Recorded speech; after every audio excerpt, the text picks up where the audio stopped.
konsisten atau gimana Pak posisinya? Kita bantah, klien kami konsisten.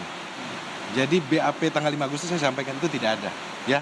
Jadi perolehan alat bukti itu dugaan kami juga pun tidak sah secara hukum. Dan dari Sambo juga menegaskan bahwa tidak ada peran dia langsung ikut menembak Yosua juga dalam bukti yang disampaikan terakhir kali itu.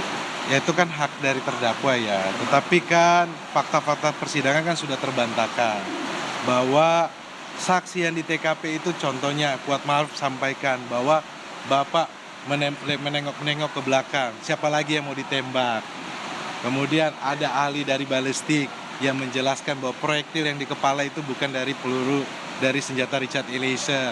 Kemudian dari Inavis yang menjelaskan jarak berdiri FS sama korban Joshua, di mana itu kan sudah terungkap di persidangan. Saya pikir ini sudah terbantahkan.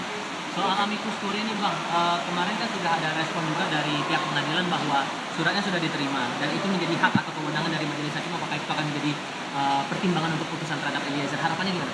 Ya kalau kita lihat kan ini merupakan aspirasi dari rekan-rekan, pemerhati, kemudian dari masyarakat luas, bahwa ini kita menghormati, mengapresiasi lah ya.